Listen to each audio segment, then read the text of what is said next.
We're the Norm, and you're listening to WGUR. I'm totally lost right now. Hi, we're the Norm. And you're listening to Hi, we're the Norm, and you're listening to WGUR 95.3 The Noise. Woo! Yeah!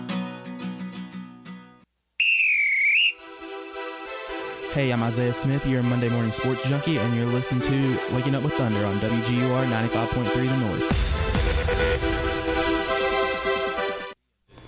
Good morning, Milledgeville. This is Isaiah Smith, your Monday Morning Sports Junkie, and you're listening live to WGUR 95.3 The Noise this beautiful Monday morning, the first Monday in October.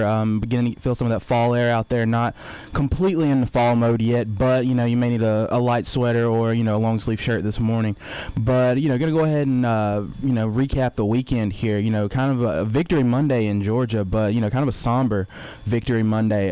Great college football weekend. We're hoping to get into a little bit of NFL with you guys this morning as well. Also maybe some NBA, maybe, start talking about a little bit of the NBA from the get-go here. The preseason started on Saturday. Warriors, Raptors, didn't get to watch any of it, but still got to see Kevin Durant, in the blue and gold, and really got to see what he can do with that basketball team. And I think they're going to be something pretty good. They're going to be special and, just fun to watch. Looking forward to seeing that getting back started, especially at the collegiate level as well. We'll have plenty more of that when the time comes. But, definitely, just a somber victory morning here. The final game at the TED at Turner Field last night, it was a great game. The Braves got the win, in fitting fashion, won it 1-0. Julio Teheran pitched a gem, a great game. You got to see best on best. They played the Tigers, I believe, and, got to see Verlander on the hill from Detroit. And, really just a great way to go out if you're the Braves, with all the dominant pitching you've had there, some timely hitting, as well with guys like Chipper Jones and, Gary Sheffield, guys of that nature. So, just a great way for the Braves to go out yesterday, a great way for them to, close Turner Field and really segue into the new ballpark. Hank Aaron, I believe, is going to move home plate from Turner Field to the new park to signify its opening. And it's just going to be a great time. Sad to see Turner Field go, one of those places, I grew up on, where I learned to really love baseball and love the Braves, and it's sad to see it go. It's one of those things you always dreamed of, getting to go there and play as a kid, and and be that guy for the Braves that was the fan growing up, and got to join the hometown team. And I love seeing guys get to do that, like Brian McCann, Jeff Francoeur, and different guys like that. Even Dansby Swanson, now he's the latest Brave to do that. But, sad to see it go, excited to see where the Braves are going to be in the future, really looking forward to seeing them build and get better and, become the team that they used to be. So, going to go ahead and jump into some college football here. Not a lot to recap this weekend, a good weekend nonetheless, but still but just a few games that really stuck out and, were highlights of the weekend. Clemson, Louisville, going to start with the high point here, I guess. The best game of the weekend by far to me, unless you're a Tennessee fan, but more on that later. Both teams really fought hard. Both teams wanted it, and it showed on the field. I mean, you saw 60 complete minutes of, high-flying, hard-hitting, and just overall really, really good football. Clemson really showed signs of being the type of team that most people thought that they could be coming into the season, and, they really didn't dominate Louisville, but they controlled the game for most of the way, and especially in the second half. But looking at Louisville here, they didn't really lose anything other than the game. I mean, obviously you lost the game, and it was a game that clearly Lamar Jackson wanted to win, that whole team wanted to win, but they're still in a good position. They showed they can compete with the best of the best that their conference has to offer, I think, and they're in a good spot to secure a college football playoff berth. And this one, I think it helps them more than it hurts. It gives Lamar Jackson and a relatively young Louisville team a chance to grow up, a chance to experience failure, to know that you're not invincible, even though the numbers suggest that they are. You saw some immaturity on Jackson's part. It's kind of understandable. He's getting choked at the bottom of a pile by Ben Boulware, I believe, there in the second half, or in the first half, into the first half rather. But you really can't. Sometimes that stuff is going to go uncalled, and officials are going to miss things, obviously, and you got to play through it. So a good learning experience, I think, for Louisville. All part of the maturation process for them. But on the other side of the ball, on the other sideline, Clemson, Dabo Swinney's group, BYOG, Bring Your Own Guts. That was their calling card last year, and I think they reverted back to that a little bit on Saturday. Clemson stepped up everywhere, when they needed to, and the defense forced a few turnovers, didn't get too phased when the offense turned the ball over, didn't let that affect how they played. The offense responded, huge after the defense got scored on. And the offense even responded after they turned the ball over themselves. They showed the veteran poise that they have, and when Louisville started making their run later in the game, that didn't faze them either. They just kept playing, and that all starts, I think, at the top with Deshaun Watson, who's the unquestioned leader of that team. He sets the tone. I love the emotion, the energy he brought on Saturday. You don't see a lot of emotion out of him. And before, pregame when they ran down the hill in Clemson and Death Valley, he was out there with a towel trying to get the crowd up. So waving the towel, just really into it, hyped, and he played the part on Saturday. Finished 20 for 31, 306 yards, 5 touchdowns. Did have 3 interceptions. One should have been caught. Was a tip ball that should have been caught, but then he also showed how he can hurt you in other ways. 14 carries for 91 yards. He wasn't the leading rusher. But his ability to use his legs on the ground, we've talked about it before. It diversifies that offense in a way that's really, really hard to stop. And he was able to spread the ball around. He completed passes to 6 different receivers. So when Clemson can do that and not be one-dimensional with just Mike Williams, they can get the ball out to guys like Ray McLeod and other guys like that. They're very, very hard to stop. And I think it started at the top with Watson's leadership. But Wayne Gallman, another very good player from Clemson, he really helps to steady this offense in the run game.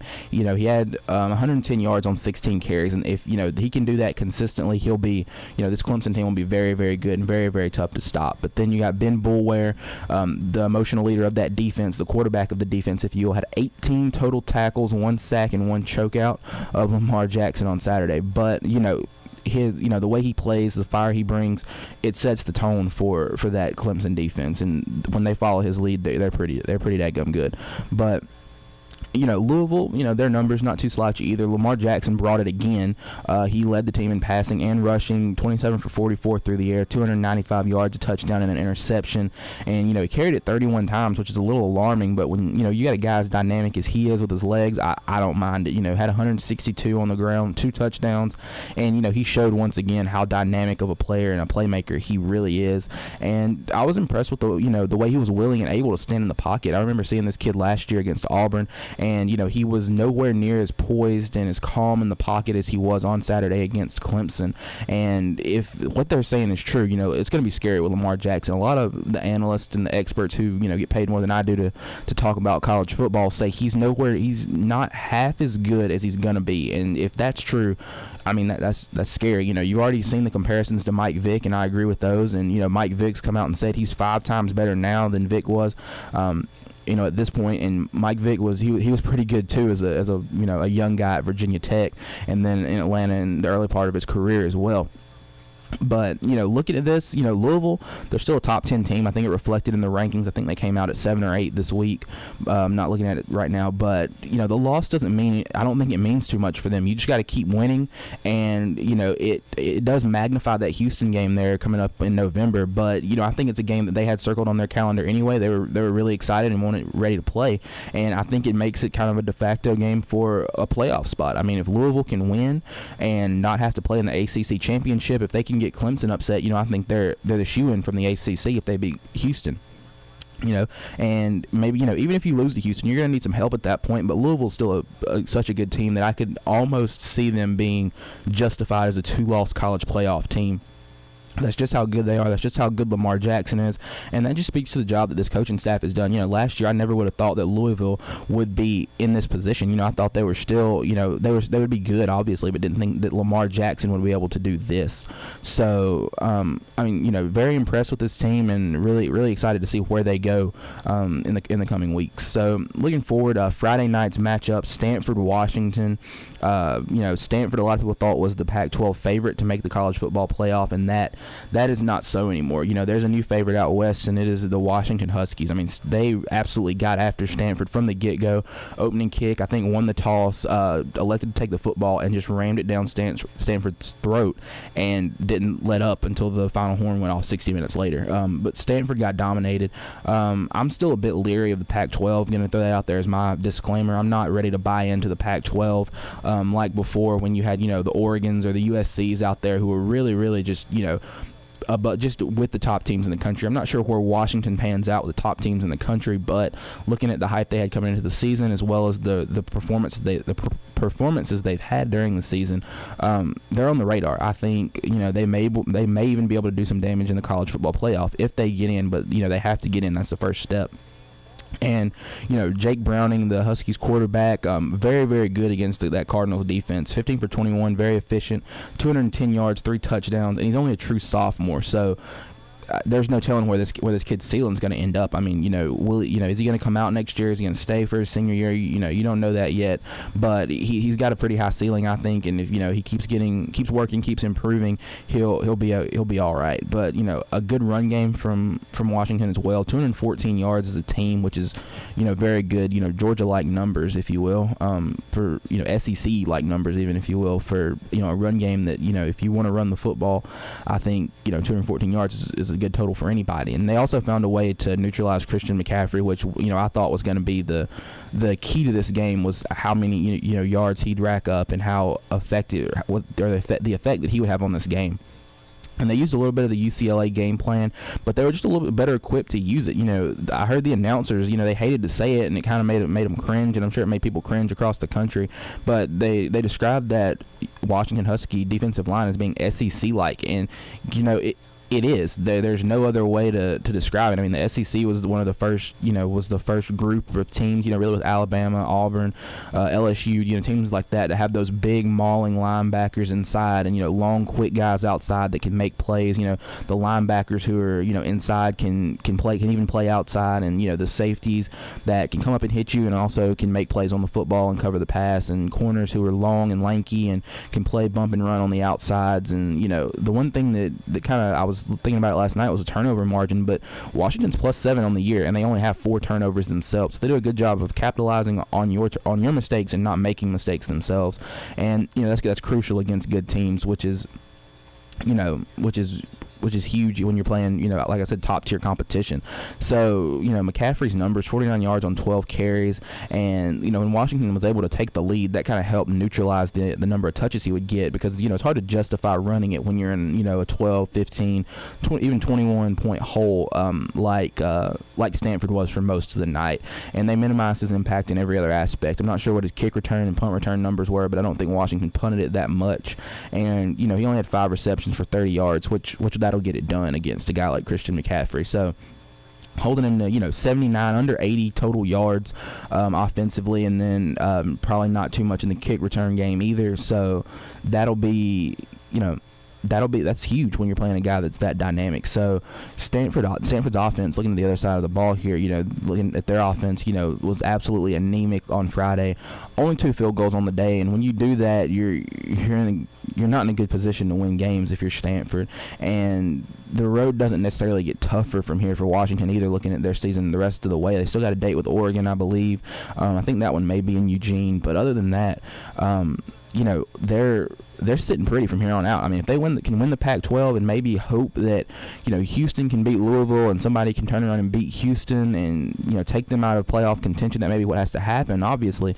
But they got the second easiest schedule in the country, and so they shouldn't lose. I don't expect them to lose. I hope they don't lose. I love the controversy at the top, and making the playoff committee make difficult decisions so I can sit here and criticize them about it on Monday mornings. But it's going to be a fun race to see who the 4 teams are, and I think if you see a Washington team that's undefeated and doesn't get in lieu of a 1-loss Clemson or Louisville or somewhere, even a 1-loss Alabama, I think you only strengthen the case to expand this playoff to an 18 format, which I am very, very much in favor of. So it'll be interesting to see how that goes down the stretch. But we're going to take a quick break here. We got some Kendrick Lamar with All Right coming at you guys. And when we come back, we're going to talk about the Georgia-Tennessee game and, get into a little bit of my take on that. So stay with us, and we'll be right back.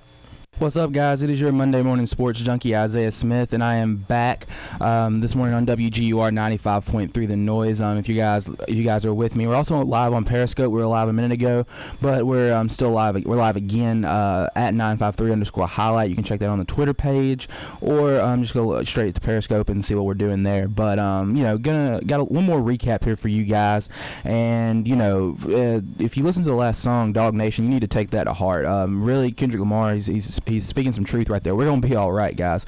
Georgia, Tennessee, heartbreaker.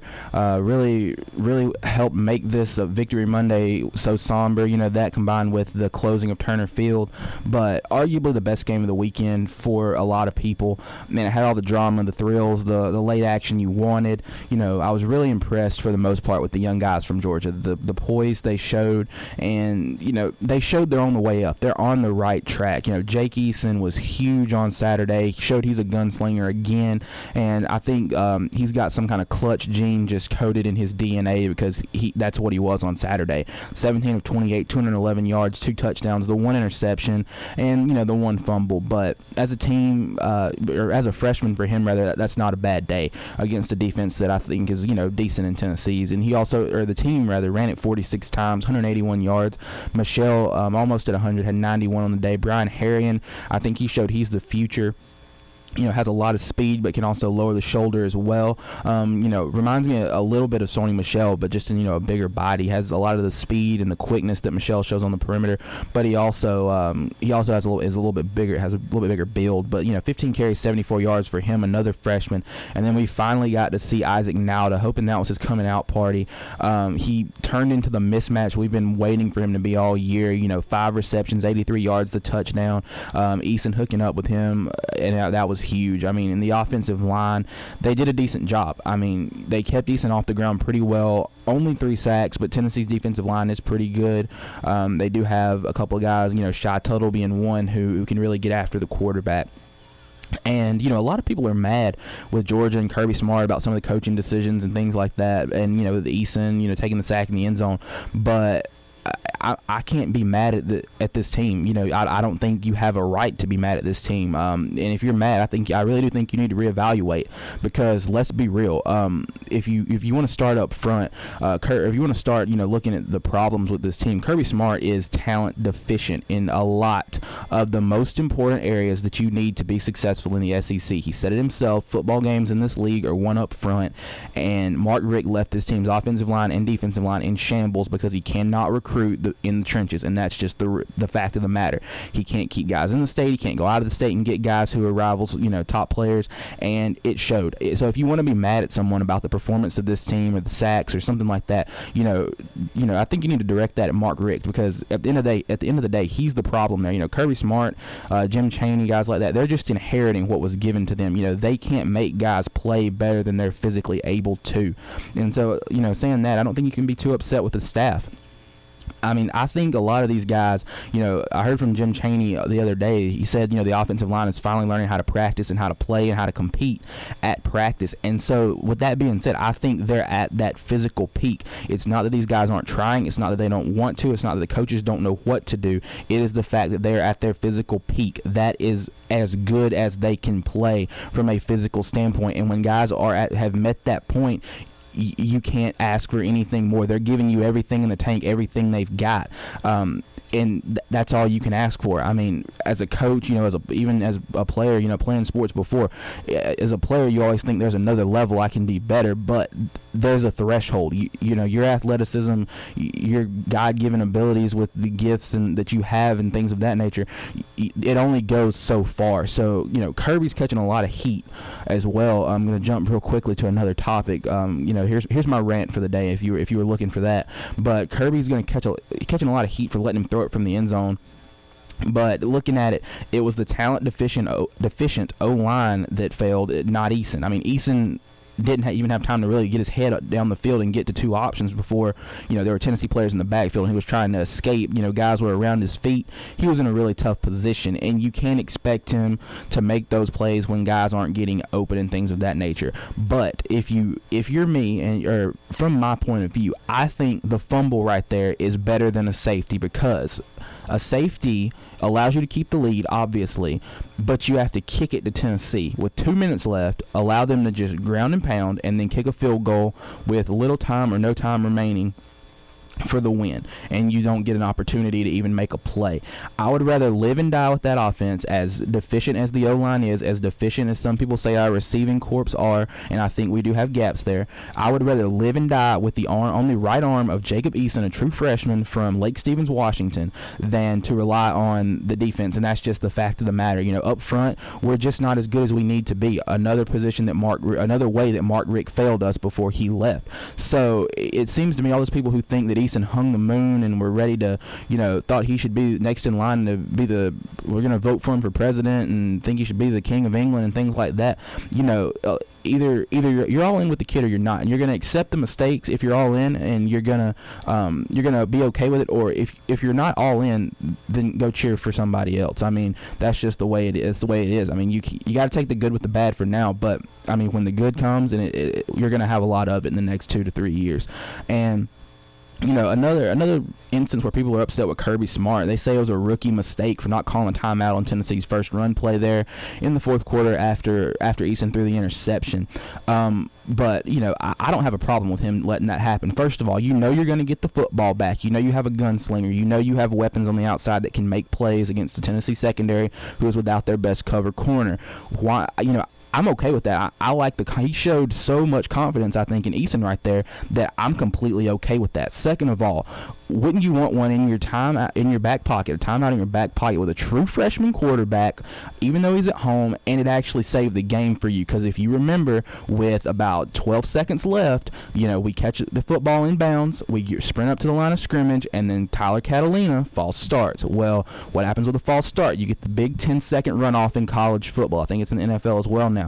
So with 10-second runoff, you have 2 seconds left. You're scrambling. You're in an LSU type situation where you probably don't even get a playoff at that point. So you save the game. You basically save the game for yourself right there by getting another snap. You stop the clock. You get another snap, and what does Jacob Eason do? He finds Riley Ridley down the sideline to take the lead in the most clutch manner I think I've probably ever seen from a Georgia quarterback since Matthew Stafford or Aaron Murray. So, with that being said, don't get me wrong, I wanted this one as much as the next guy, but when you look at all that's working against Kirby Smart and the Dogs from a pure talent standpoint at some of the most important positions, offensive line, defensive line, some of the corners are not the type of corners he would recruit at that position. It's just hard to be mad at these guys when they're playing kind of at the level that they're at. Yes, mistakes were made. Yes, no one was perfect. But at the same time, they fought. And after rolling over to Ole Miss, I'm glad to know we have a group of fighters, and that Kirby Smart and that staff is going to breed that in these guys. They're going to make sure that they know that you're expected to come out here and fight, even if you're overmatched, even if we're down, we're shorthanded or whatever the case is. You're going to come out here and fight every week, and if you do, you'll put yourself in pretty good positions. And it also showed from these guys are buying into what Kirby Smart's selling. I mean, Eason diving into the end zone, it'd have been easier for him to say, that's not my job, I just got to hand the ball off and throw it. But he stuck his nose in there, and it's not his job. That's not his job. But he wants to win. He's a guy who is a winner, and I think that just shows also that these guys are buying in from the young guys up. Guys are we're fighting, we're scrapping, and we're visibly upset when this one went the wrong way. And there are only 2 times where I questioned a guy's want to, and as a player, you hate when people do this, but 2 times why I question guys want to. Terry Godwin, when Eason threw that interception in the fourth, it was a comeback route across the field. Yes, I understand that, maybe not the best decision to go there for the young quarterback, but he has a rocket arm. I think he can make that throw. But Terry Godwin's got to come back to the football. He's got to help the young quarterback out. I mean, you can't just stand there. He just stood and waited on the football. It was a 50-50 ball. Godwin came out of his break. The DB was right step for step with him. The ball was there. If Godwin had just made an aggressive play back to the football, he made that's a catch. And on the sideline, we're still in business there. But he waited for the DB, didn't even come back to the football. DB made an aggressive play on the football, and he just wanted it more, and that can't happen. The wide receivers have to want 50-50 balls more than defensive backs, and and that is a staple of every good team with wide receivers, no matter their size or, the skill level. Look at Ole Miss, Alabama, even Tennessee, Houston, Ohio State. They have those guys who will come back to the football and who want it more than DBs, and that is the fact of the matter. The receivers have to want it. And then at the end of the game, Lorenzo Carter at the back of the end zone, I personally wouldn't have put him back there. I think he's more valuable as a pass rusher. But you've got to make a play on the football. That's the sole reason that you're back there. It's your job to defend that. That's the number one reason why you're back there. And he's a guy who complained that other SEC coaches talk down about him, and they have good reason to. He has he's very, very lacking in effort. He has no motor. He turns it on and turns it off. And when he turns it off, he's so good. But when he turns it off, he is so bad. And you cannot take plays off. That's the fact of the matter. So, even though it was, a snowball's chance in Hades for them to make that play, you can't take plays off. You have to compete. You have to defend every single play, and you have to, you just have to do it. There's no other way to do it. And, there are people, calling for Kirby Smart, the people who want his job and think he's doing a bad job are the same people who thought Mark Richt was fired unjustly. And those are the same people who are okay with average, who are okay with not being in the college football playoff, and are okay with not, playing the Capital One Bowl every year with the talent that we have that, says we should be in the college football playoff. But, to get to the top, you have to take a step back sometimes. Look at Alabama. Saban won, 6 games in his first season there. I don't think he even had a winning record. Ohio State, after the Jim Tressel era, before Urban Meyer got there, they weren't great either. Florida State was not great at the end of the Bobby Bowden era before Jimbo Fisher got there. Even at the beginning of Jimbo Fisher's tenure, they were not great. Florida, the dark Will Muschamp years, I feel bad for you guys and your arrival. USC right now, coming out of a downward swing, trying to dig their way out. And every other program, it works in cycles in college football. There's up, there is down. Alabama's on an up right now. Ohio State's on an up. Florida State, is on an up right now. And Georgia, we're on an up. I mean, I think that Kirby Smart is the guy who is going to take this team back to national relevance and get you, and, I think he's going to bring us a national championship to Athens. So, like I said last week, like the article we talked about last week, just relax. You weren't going to win a championship this year anyway, and you're still in the SEC East race as it is. The winner of this division will probably have 2 losses. Let's go ahead and be real. Unless Florida runs the table, which I do not think that they will do,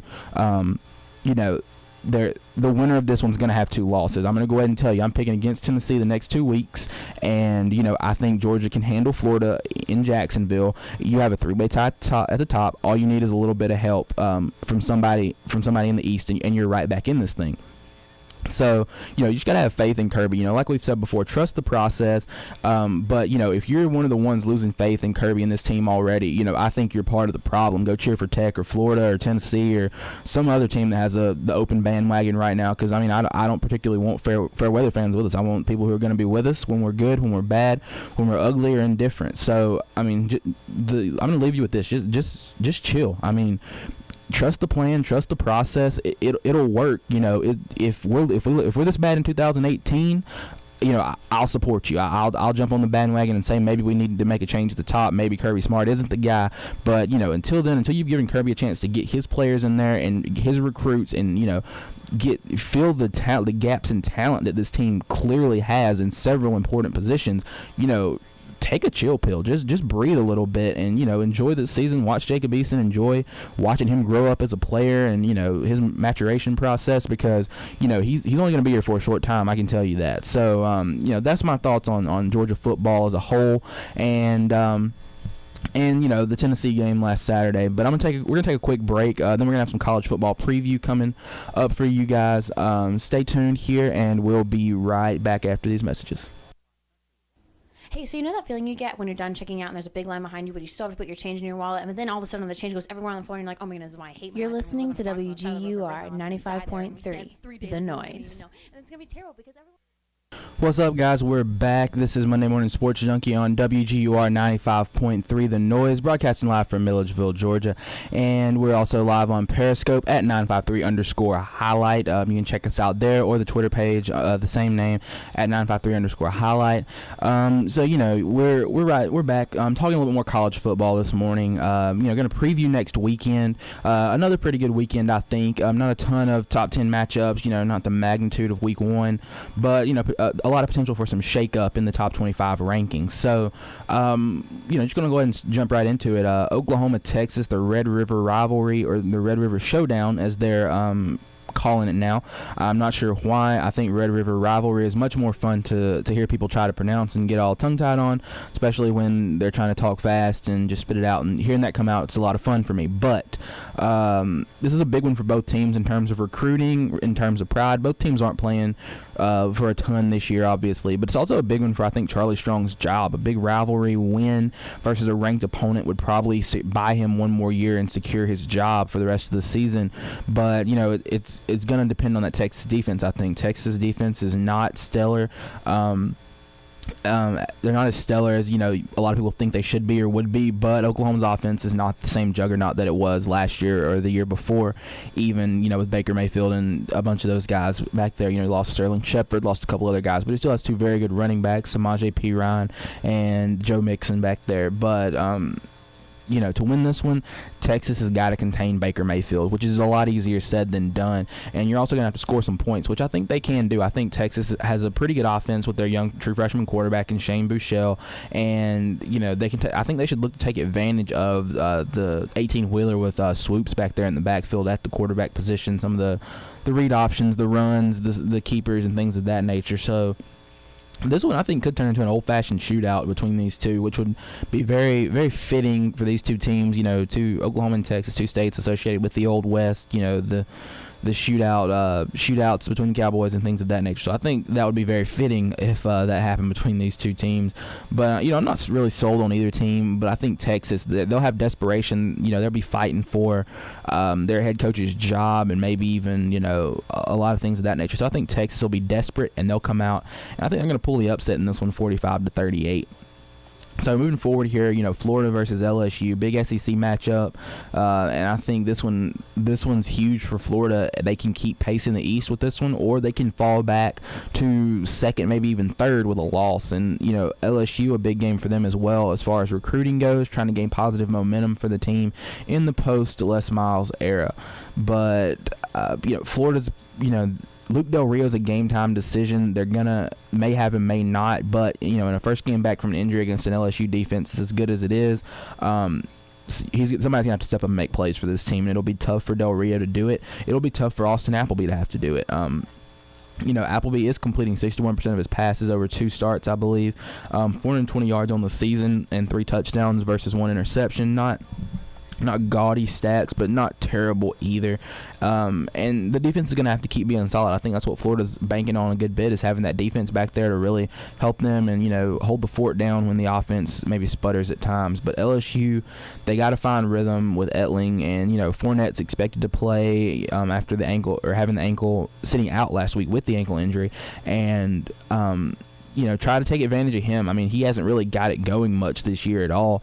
And, I think this really will be one of the better games of the weekend if you're looking for defense and a lot of hard hitting and things of that nature. So I'm going to take LSU in this one. I think the defense will get to Appleby or Del Rio, whichever one lines up at quarterback, and I think they'll keep him at least uncomfortable. That defense is, improving under Dave Aranda in his first year. I think he's a very good defensive coordinator. If he, is retained at LSU or, wherever he ends up next season, they'll have a gem. I think he's a genius with being able to get to the quarterback and, clog running lanes and getting passing lanes and things of that nature. So I'm taking LSU 24-17, pretty low scoring, but I think LSU will find a way to score some points and pull this one out.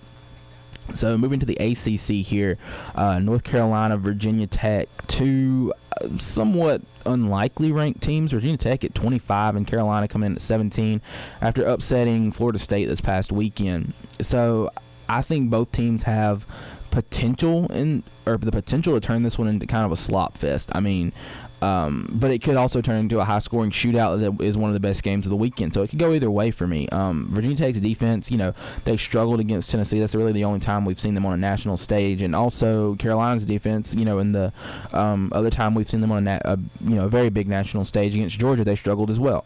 So Virginia Tech, they struggled against a Tennessee team who I think is not very good passing the football and let Josh Dobbs really throw it all over the field and hurt you. And, Carolina has a much better quarterback than Josh Dobbs. I can promise you that. So, this one kind of polarizing to me. I think it'll turn into the offensive shootout because both teams just aren't great. But I think Carolina has the advantage just because Virginia Tech they got spotted 2 touchdowns against Tennessee and really couldn't eat. Really, that's all they could do. That's all they did, and they struggled the rest of the way after that first quarter. So I think Carolina's high-powered offense, with guys like Bug Howard, I think Ryan Switzer, 2 very good playmakers for that offense. Also a very good running back in the backfield who really kind of gave Georgia a little bit of trouble in that opening weekend game. But I think the Heels are gonna take this one 45-28. But don't I'll say don't count the Hokies out. And Justin Fuente up there, a lot of people, he's kind of catching a lot of the fire, kind of like Kirby Smart is in his first year. But you have to realize this team wasn't great last year under Frank Beamer either, and they're not going to be great under him in his first season when he didn't even, he hasn't even got a chance to get his guys in there. He's kind of working when trying to just plug holes as he goes. But one more game here, maybe a couple more before we head to a break. Tennessee versus Texas A&M. Really looking forward to this one. I think this one's going to be on ESPN on Saturday night. But this will be Tennessee's biggest test of the season, and it's a big one for them in the SEC. It has some college football playoff implications as well. As the loser probably won't get in. They're just going to go ahead and be up front. The loser probably won't get in unless they can find a way to knock off Alabama and hopefully have Alabama lose maybe 2 more times to truly get in. But Tennessee's riding high after 2 big rivalry wins, but I think the ride, it ends here. The buck stops here. A&M's defense, I think, is better than Georgia's with defense coordinator John Chavis coming over from LSU in his second season, and it's better than Florida's as well. And A&M's offense is more explosive as well. And, it's going to hurt Tennessee's defense without Jalen Reeves-Maben, probably another week, and Cam Sutton. But, Tennessee, they love riding on the comeback kids train and, we're just fine being down. We're down 17, 24, 21 points, 24 points. That's right where we want to be.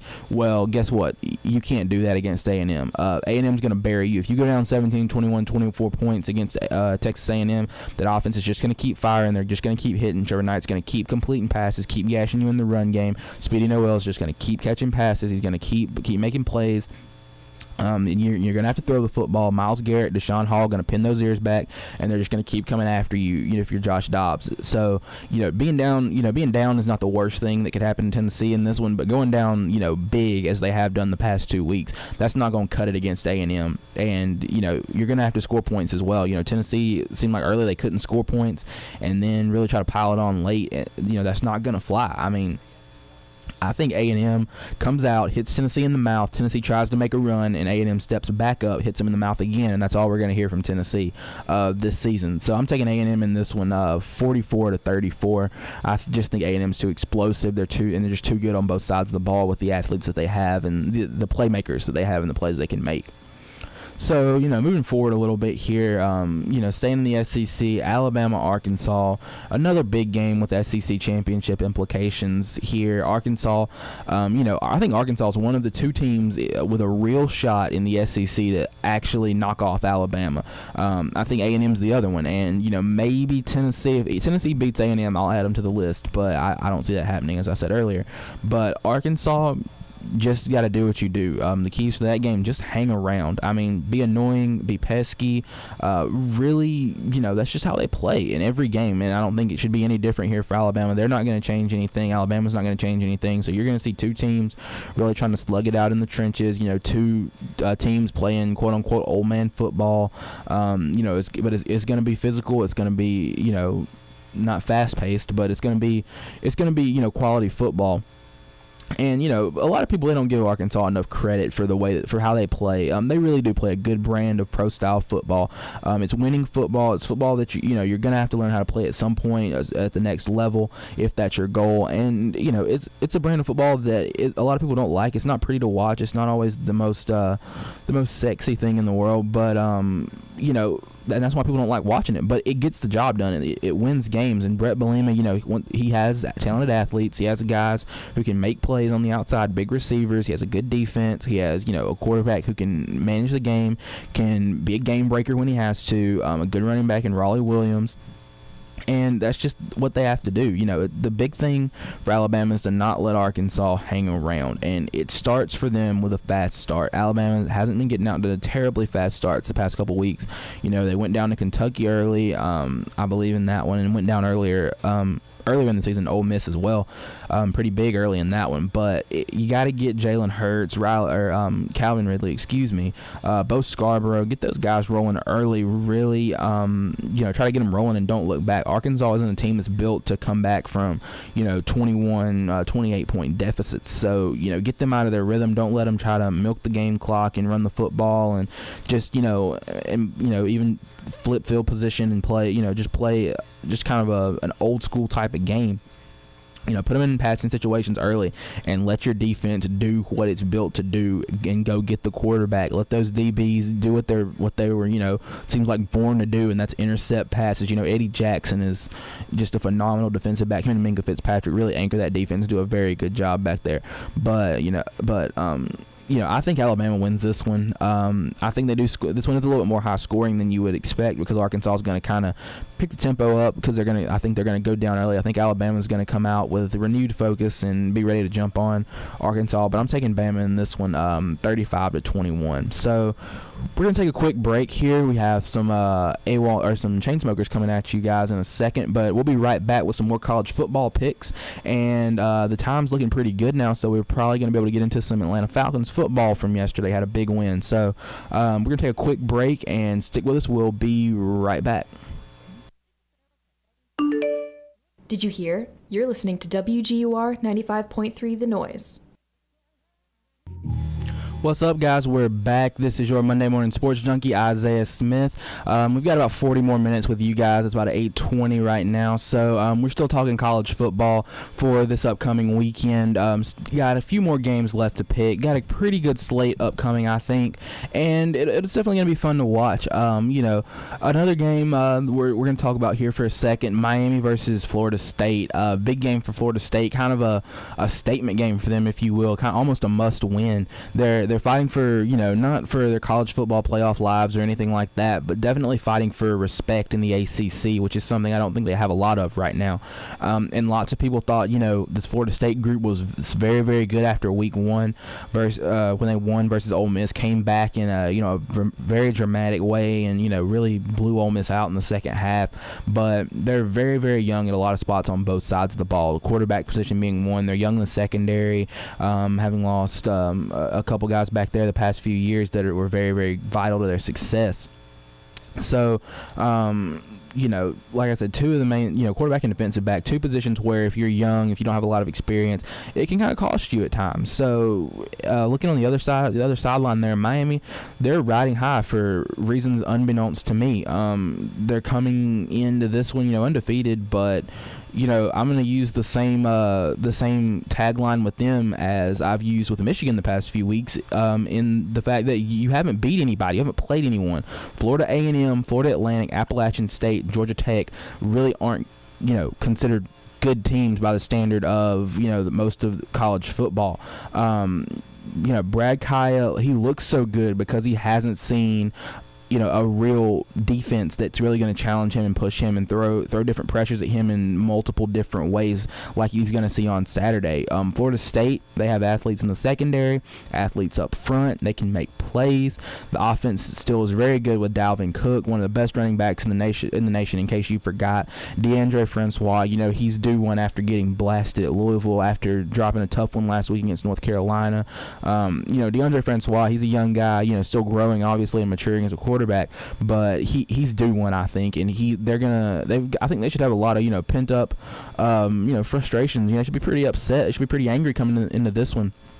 And even though I think it is in Coral Gables this weekend, I don't see a way Miami wins the game. I think Jimbo Fisher's going to fire this team up. I think Florida State's going to come out. They're going to come out angry. They're going to come out upset about the stuff that's been going on the past couple weeks with them. I think they're going to absolutely roll Miami. I think Miami's they're a good football team. Don't get me wrong, but they're not as good as a lot of people give them credit for. I think Florida State's their offense is gonna have a kind of field day and really put up points. And I'm going to take Florida State in this one, 45-20. So last game that we're going to pick here, Georgia, South Carolina. Finally a bit of a time to, you can kind of breathe if you're a Dog fan. 2 tough weeks had you on edge there a little bit. Came out of that 0-2, was hoping for a split. Probably should have had a split, but, you can't talk about what woulda, coulda, shoulda. Can't live in the past with that. But, South Carolina, as we know, they're not a great team. They're not a very, not going to win any championships and break any records this year, obviously. I'm putting them right there in the SEC bottom dwellers with Vanderbilt. Those two teams played on the opening Thursday night of the season, and yeah, great game. South Carolina is not a very good football team, but you can't take them lightly because it's a rivalry game. It's at South Carolina. It's at Williams-Brice Stadium. So you're going to have to show up. You're going to have to bring it and play well to have a chance. But with that being said, I don't even know who the quarterback is at South Carolina, and what do they even do offensively, defensively. Obviously Will Muschamp's going to have that defense, not in rare form, I'll say, but they're going to be formidable. They'll be pretty good. They do have some decent athletes that, they had from when Steve Spurrier was there, but they've really fallen off the face of the earth. I kind of think after Steve Spurrier left, they don't really and by falling off the face of the earth, I mean, they really don't have an identity, and that's something they're really struggling with. Will Muschamp is not an offensive coach, as we know from his days at Florida. And what do they do? Like I said, who's the quarterback? I know they have a very talented young guy, Lorenzo Nunez, I believe is his name. They also have the Perry Orth, I believe, is the better passer of the two. And I think they also have a freshman that was in the mix back in spring camp and going into fall camp. But like I said, I know it's a quick Google search, but I just say that to make a point about the identity of this team and where they're at right now in their rebuild process. If you're a Georgia fan and you're upset with the way that Kirby Smart is rebuilding, be glad we're not South Carolina. We're 3, 5, 7 years away. South Carolina is 8, 10, they're 8 years on the low end, 8, 10, 15 maybe even years away. They may even be a head coach away, if that says anything to the nature of where Steve Spurrier left that program and where they're at right now. But I say that to say this, if we come out and play with the same type of fight and fire and effort and intensity that we had against Tennessee, Jacob Eason, he won't play the fourth quarter of this football game, and I'm looking for him to have a big game, have that breakout 400-plus yard game, really go off against an SEC defense. And I think the whole team's going to come out angry. Kirby Smart's going to make sure they remember last weekend. He's going to make sure that the same mistakes don't happen. He's going to make sure that this team is disciplined and ready to play with emotion under control and play hard and fight. And I think they're going to unleash all those pent up aggressions on Kirby's former teammate and friend Will Muschamp. If you remember, Will Muschamp was almost a defensive coordinator in Athens. Kirby really wanted him to join his staff, and I think he was on the way to if he hadn't have gotten called in for that South Carolina job. But I mean, I said Eason wouldn't play the fourth quarter. I take that back. They're going to be so upset, so angry, and they're going to be ready to take it out on Muschamp. I think Eason's going to go the distance in this one, and I think the Dogs roll behind at least 350 from Eason. I think they're going to roll in this one 41-17. So we're going to take one more quick break here. Then we're going to have a little bit more college football talk. Let me talk about the AP poll. Got a couple bones to pick there, and get into some Atlanta Falcons football. Like I said, a big win, and won't be much longer until we can get to talk about the Falcons and really lighten the mood here and make this Victory Monday a little bit more brighter. So if you guys stick with me, we'll be right back and talk a little bit more college football. Hello! We're the Radio Birds. You're listening to WGUR 95.3 FM, The Noise.com.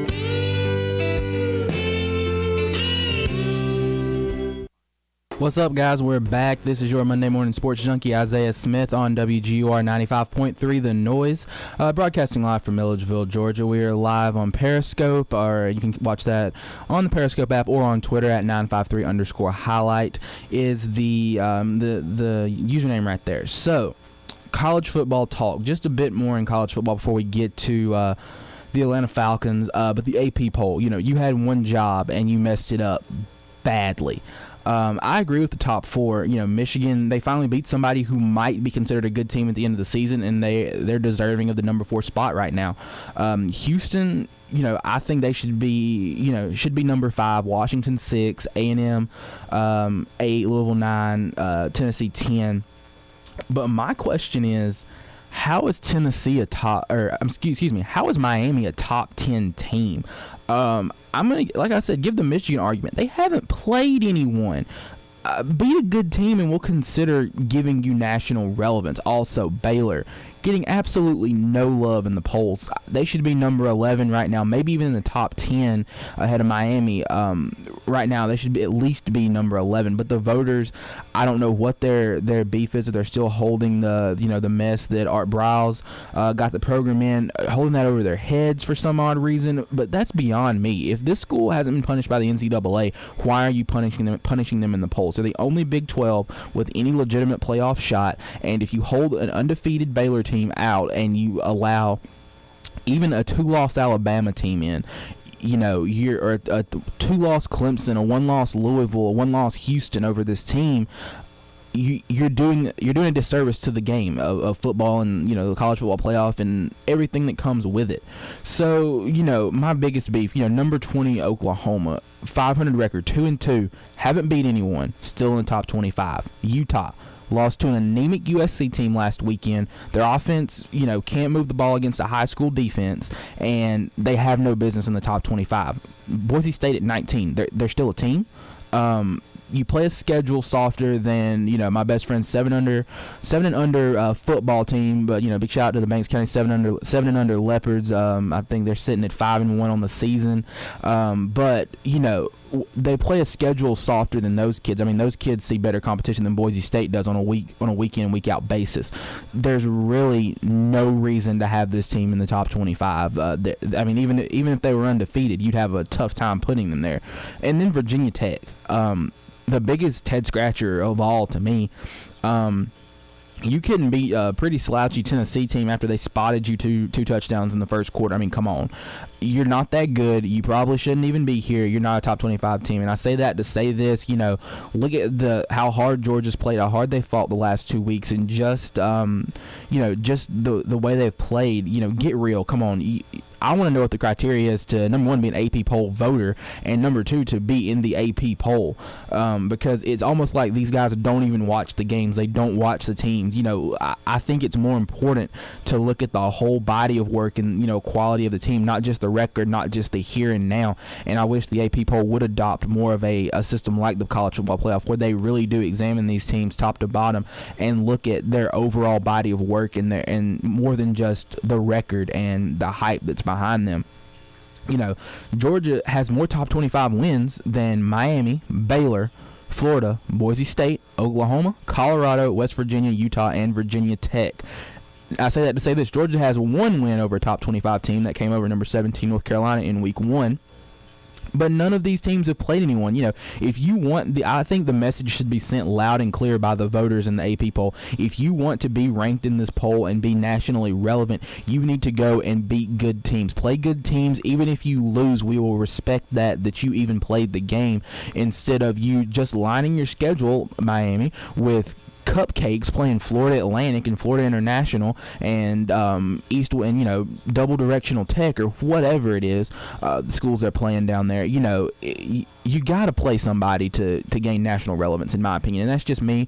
But obviously the AP poll, those quacks have a little bit different opinion about that. But I'm looking forward to the college football playoff poll. I think we're just a few weeks away from that, the first one being released, and so it's going to be exciting to see how that thing shakes out. The top 4 definitely is always the big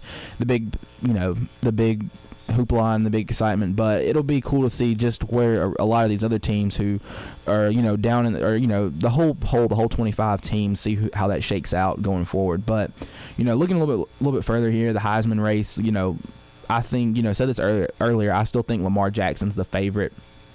Had a pretty good day despite taking the loss to Clemson, which isn't a bad loss. We talked about that earlier. Number 2, J.T. Barrett. He's in my number 2 spot. He broke the Ohio State career touchdown passing record on Saturday, and he's really silently having, I think, a pretty good year, a very stellar year. Not quite the numbers that Lamar Jackson has and guys like that, but he's got good numbers, 888 yards, 14 touchdowns, 2 interceptions, and he's a veteran on a very young team, and he's really leading that team. So I think, obviously, the Heisman goes to the best player in the nation, or it should, but, I think Barrett's got a case for being that best player in the nation because of the way he's leading this team. Number 3 spot, couldn't decide which guy was number 3, so I just put them both. Deshaun Watson, Greg Ward Jr., they're both sharing the spot. Both guys, have had one good game. Deshaun's came against Louisville, and Greg Ward's came against Oklahoma.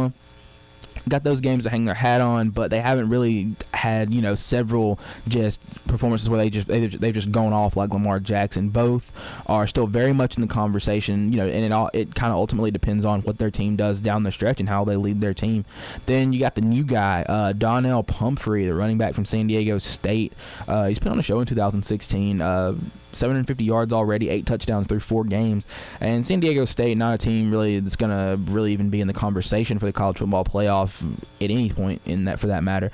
But I think the more gaudy his stats are, the better chance he'll have of winning the award. I think he's going to have to put up, numbers better than Christian McCaffrey put up last year to have a chance at the award, and that's saying a lot. So gonna be an uphill climb, but definitely something I would love to see this guy do. Always pull for the guy who is from the very small program. And then McCaffrey, still gonna take my final spot. If he can get back on track and really put up some big numbers, he'll have a very good chance. But I don't know if he can after teams have kind of figured out how to kind of neutralize him and maybe keep him under wraps more or less, if you will. So that's my Heisman talk, and that actually concludes our college football segment for the day. So we can finally get into some NFL football. But first, we're going to take one final last quick break of the day.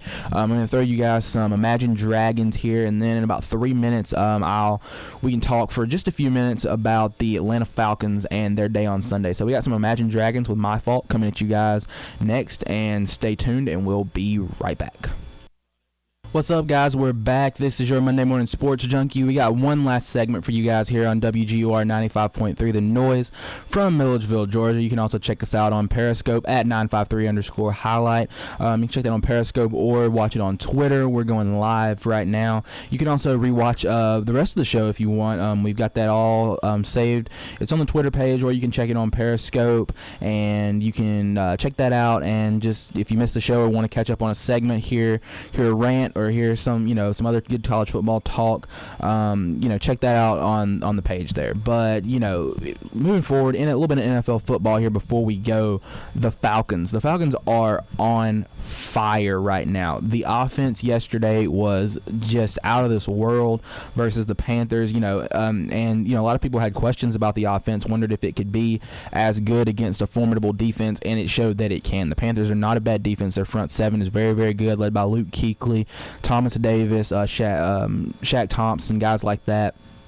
And that offense really showed what it can do, and you've gotta love what Matt Ryan, Julio Jones did. Matty Ice looked for his number one early, came out of the gates, slinging that thing around the yard, looking for Julio Jones, and Julio had 94 yards in the first quarter. I think it was close to 100 at the end of the first. So Julio, he ultimately finished with 12 receptions, and if you haven't heard, hang on, 300 yards and the touchdown. Huge for him, huge for my fantasy team, both my fantasy teams. Just a great day all the way around.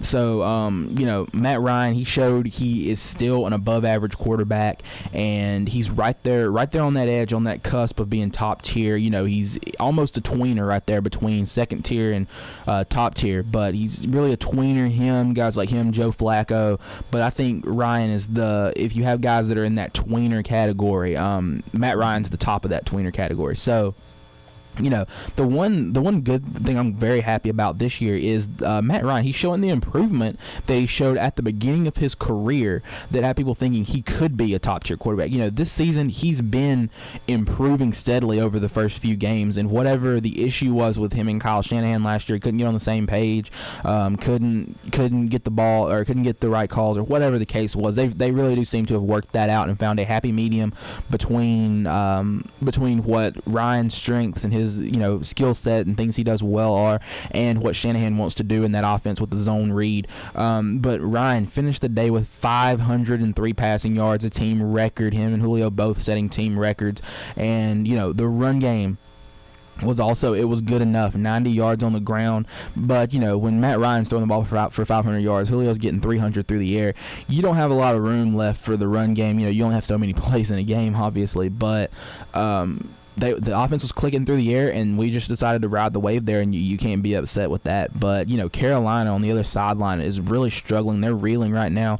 Not going to say this team is on the ropes yet, but I think one more big loss like this, if they lose next week to Tampa Bay, then I think they'll be on the ropes, and you can start scratching your head wondering what's wrong with this team. But Carolina, they struggled on both sides of the ball for them. They're clearly missing Josh Norman and whatever he brought to that team. A lot of people thought that Norman matching up with Julio Jones would have made that team better, but I don't know. I'm not sure what difference it would have made. Julio was just in that zone where he was on just another level. He was on that elite level that we've seen him get on so many times in his career, and I don't know if there's a corner in the league that can stop him when he's at that level. But after he caught a couple passes on him and burn him deep a couple times, Josh Norman probably would have been scared to follow him around the field anyway. He doesn't guard the slot receiver, so he wouldn't have followed him to the slot either, and we could have taken advantage there because Julio Jones can play all over the field.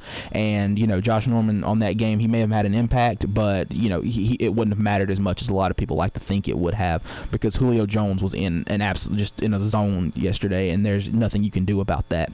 The offense for Carolina never found its rhythm until late. When the Falcons were in absolute prevent defense, quarters, nothing behind you, just make them catch it, tackle them inbounds, let the clock keep moving. And that Carolina offense, they got to find some consistency to be able to move the ball. You saw several times yesterday where they're trying to run simple zone read, a staple of that offense with Ron Rivera, and something they do all the time. And it got jumbled up. Cam Newton was trying to pull the ball out. The running back wouldn't let go, and it was just just jumbled up there, if you will, for a couple of plays. Couldn't execute a clean handoff until the second quarter, I believe the announcers were saying. And a couple times they're trying to run a little outside counter play out of the shotgun. Cam Newton's having to reach, use all that 6'6" frame he's got to get the ball to his running back. His running back's, just kind of running away from him in the backfield, if you will. So not on the same page there. Hard to find consistency at times, and it's tough when that happens. And also the Falcons defense was very good as well. Cam Newton seemed really uncomfortable against the Falcons pass rush. That is clear, obviously less than stellar. But Cam Newton, he's in concussion protocol right now. He kind of pulled up on a 2-point conversion run, and Deion Jones came from his blind side right there, didn't see him, and absolutely rocked him. And if Cam Newton can't go, that really hurts that team because of all he truly does do for that team. And it's huge, but if you're Carolina, I don't think it's time to hit the panic button just yet. Just like if you're Atlanta, it's not time to go ahead and start making your NFC South Championship T-shirts and getting ready for the playoffs just yet. You still have a long season. We're barely through a quarter of it. We're only through a quarter of it, I believe, and so. You've gotta keep pounding, if you will. If you hate to hear that, if you're a Falcons fan, gotta keep pounding, gotta stay at it, and you gotta keep improving if you're the Falcons. There's they have a couple guys out with injury, Devondre Campbell, Brooks Reed, two guys who are gonna come back and play football for this team and be very good for this team. Also, Mohamed Sanu didn't have a big effect with the separated shoulders. Speaks a lot of him to go out there and just play through the pain of a separated shoulder. I don't know what it's like, but I'm sure it can't be comfortable out there with the pads and getting hit and the heat and everything's working against you there. Big shout out to him, but definitely just speaks to his toughness and the toughness that Dan Quinn brings to this team and the expectation that he has. But just looking back at this game, an excellent win. I mean, if you're Atlanta, you're 2 games up in the division right now. You already achieved what I thought you had to do to have a shot at the playoffs, and that's split with Carolina. You're looking good right now. I think they have a good chance to go to Carolina and take a game later in the season.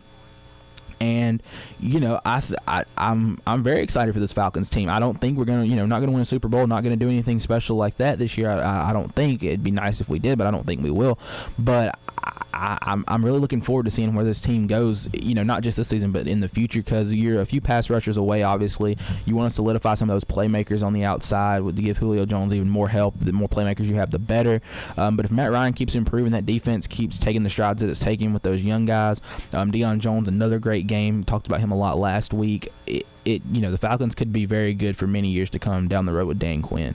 So looking forward, the Falcons next week on the road in Denver, the Mile High City. So just a few keys to that game. Just want to highlight some things we're going to have to do to be successful and knock off the Broncos. I'm not sure whether to say that we've got to run it or be efficient passing it to win that game, but I think that's a good dilemma to have, because it shows how balanced we are, and I think it'll be important for us to get back to running the football, especially on the road at Denver with their pass rush. They have Von Miller, DeMarcus Ware, guys like that coming off the edges, and then the secondary led by Aqib Talib is very good there as well. So it'll be important, I think, to use some of those little almost trick plays that Kyle Shanahan likes to use, like the shovel pass, like the draws and things like that, to get those pass rushers up the field, and then we can just try to run right by them. But I think you got to get after whoever the quarterback is from Denver. Trevor Siemian went out with an injury. They said he came back to the field, could have played if he had to. Chose to go with the rookie Paxton Lynch. But whoever the quarterback is, especially if it's the rookie, you got to get after him. And even if it's Siemian, he's a first-year starter. Got to get after him. They did a decent job of that on Sunday, but one sack from Dwight Freeney, that's not going to cut it. You're going to have to get more going forward against good teams like Denver. And on the bright side, your secondary, I thought, did a very, very good job in covering. Robert Alford with 2 interceptions. Had the one pick six. Trufant, held it down over there with Kelvin Benjamin. And, they also did a great job covering Greg Olsen. He didn't really get loose till late in kind of garbage time. And he made a couple plays, I think caught a touchdown, but nothing too drastic. And, get after the quarterback, just hit him. I mean, it's maybe not always getting sacks, but, guys who haven't been in the league forever, like a Brady, a Rodgers, the Mannings of the world, whatever, they're, he's not, if he's not used to getting hit and put on his back like that, it starts making him think a little faster, speed up his progressions, maybe not go through all of his reads, maybe make a couple of rush decisions, and, we can really try to take advantage of that with our good athletes and cover corners on the outside as well. And we do have Jalen Collins coming back next week, I believe, after serving the 3 or 4 game PED suspension, so that's always a boost to the secondary right there. A big cover corner out of LSU, really made some strides last year, and looking forward to see what he can do in his second year. And my last point, don't have a lot here, only have a few minutes left with you guys, but my last point I'm going to make here, let your big-time players make big-time plays. And that boils down to, when in doubt, put Matt Ryan in the shotgun, snap the ball to him, and let him throw it to Julio Jones. That's as simple as it can get. I mean, you have an absolute game breaker on the outside in Julio Jones.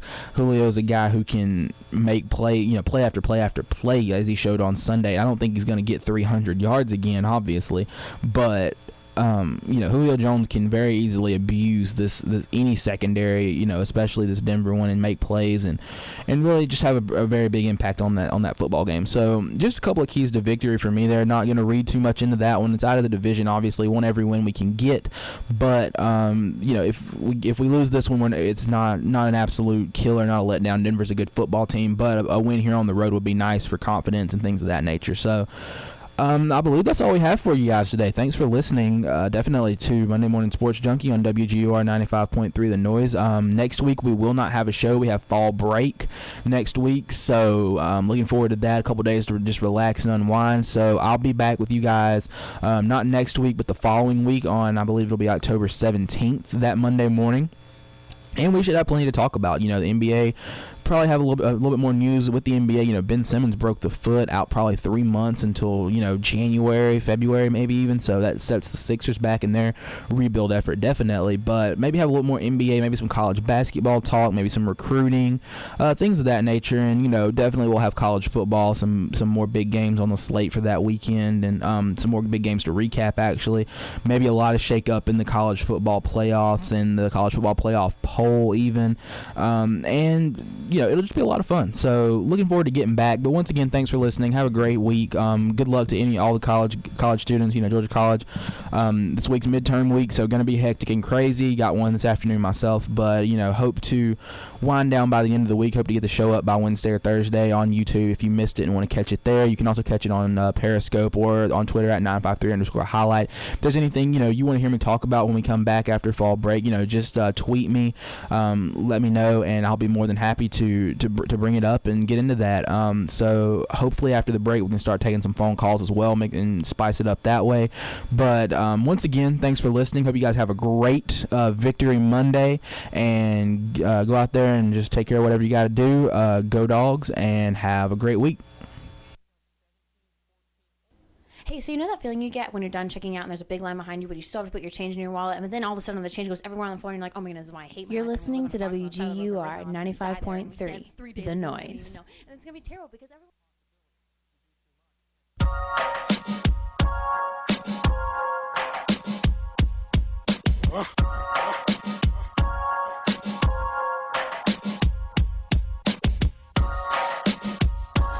Let's pull the two-seat out, baby.